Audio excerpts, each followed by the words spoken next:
Dans cette vidéo, nous allons voir comment créer un test pour application mobile, aussi bien pour iPhone que pour Android, en utilisant le Planetcare Mobile Recorder. Pour faire ceci, nous allons tout simplement cliquer sur Nouveau scénario mobile. Et là, deux choix s'offrent à nous. Soit on upload un package qu'on a localement sur son ordinateur pour l'envoyer dans le cloud, soit on sélectionne un package qui est déjà existant et qui a été uploadé précédemment et qui est présent dans le cloud.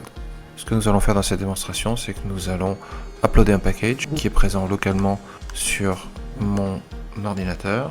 Je fais un drag and drop du package et ensuite je vais donner un nom à mon scénario.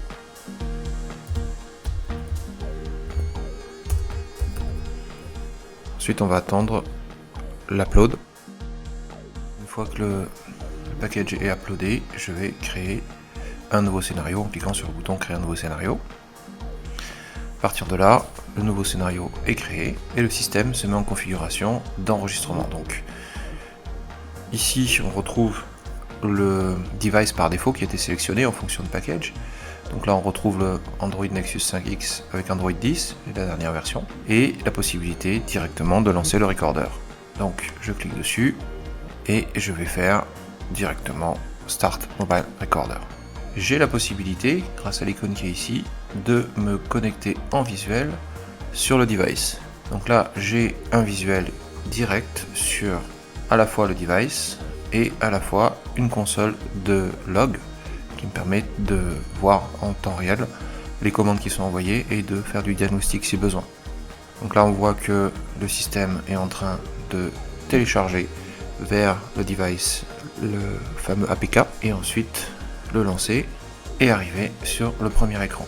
À partir de là, je retourne dans mon recorder qui est en train d'analyser cette première page.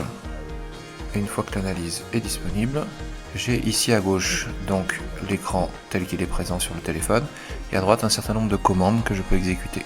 Quand je passe la souris en survol, je vois que le système a détecté toutes les zones sensibles sur lesquelles des actions peuvent être entreprises. Et quand je clique sur une de ces zones, automatiquement le système trouve les chemins qui permettent d'accéder à cet élément avec plusieurs formats de cible, de target, que je peux sélectionner en fonction de ma préférence. Ensuite j'ai un certain nombre de commandes qui sont possibles, soit je le tape vers la target, le tap XY avec des coordonnées XY, le swipe pour faire glisser l'écran, le send keys pour envoyer des mots ou des éléments de clavier à l'application, le wait for element present qui me permet d'attendre la présence d'un élément quand des pages sont longues à charger, la verify element present qui me permet de vérifier la présence d'un élément et le verify text present qui permet de vérifier qu'un texte est bien présent. Là je vais simplement faire un tap target vers le premier skate et je vais faire create new step. À partir de là je vais retourner sur mon device et je vais regarder l'action s'exécuter, le tap va être effectif et de la même manière l'écran va me remonter dans l'interface du recorder. Ce que je peux faire ici, c'est je peux faire une vérification, vérifier que le bouton Add to Cart est bien présent et sélectionner la target qui va être l'espace qui va contenir l'élément Add to Cart qui va me permettre de vérifier aussi le texte de l'élément. Faire Create New Step. Donc l'idée c'est de vérifier la présence de cet élément. Voilà, je peux également vérifier la présence du texte qui est en dessous en faisant un Verify Text Present et je vais en fait détecter l'élément avec un espace qui n'inclut pas le texte et je vais vérifier que le texte est bien présent en le mettant dans la value. Create New Step. Voilà, prochaine étape, je vais faire Add to Cart. Mais pour faire ça, je vais utiliser le tap XY. Donc je vais cliquer sur tap XY. Ensuite, je fais un double clic à l'endroit de ma souris où je veux que le tap soit effectif. À partir de ce moment-là, le système a détecté les valeurs X et Y qui correspondent au tap qui va être effectué, que je peux mettre en absolu ou en relatif. Donc ça veut dire des pourcentages par rapport au haut de l'écran. Donc je vais exécuter ce tap et je vais voir au niveau de mon device la mise au panier. Voilà, l'élément a été mis au panier et j'ai bien un qui s'affiche en haut à droite. Et ensuite je vais aller voir mon panier. Je vais faire un tap en prenant la deuxième target sur mon panier de manière à aller voir mon panier. partir de là, je vais aller au paiement. Pareil, je vais faire un tap sur paiement et sélectionner le XPath qui correspond avec le texte paiement. Create new step. Donc là, je vais faire un send keys vers first name et je vais mettre la valeur du texte que je vais envoyer. Donc ici, prénom test dans value. Create new step. Et je vais vérifier au niveau de mon device que le texte est bien envoyé dans le bon champ. Voilà, prénom test. Pour finir, je vais faire un dernier send keys vers le nom. Voilà. Concernant ce premier scénario, je vais m'arrêter ici en faisant stop recording.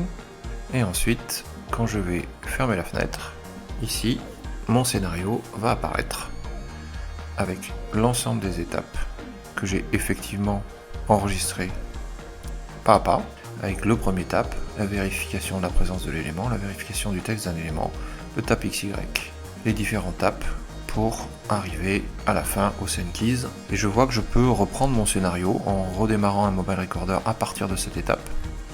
J'ai à ce moment-là aussi la possibilité de voir en détail les screenshots qui correspondent à chacune de mes étapes. Je peux également changer le device et le faire jouer sur un device différent. Et toutes les étapes peuvent être éditées.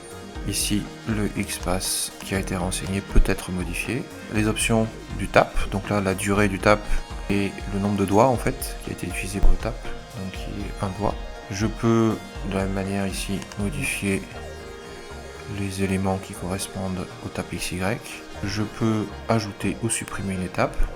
Si j'ajoute une étape après celle-ci, ça va m'ajouter une étape de type Mobile Page Source qui va me permettre d'interagir de la même manière que ce qu'on a vu avec les éléments de la page pour pouvoir rajouter une étape à tout endroit en fait de mon scénario. Une fois que mon scénario est valide, et il est utilisable pour Cloud Netgear, donc dans le cadre soit, par exemple, d'un test fonctionnel ou d'un test de supervision.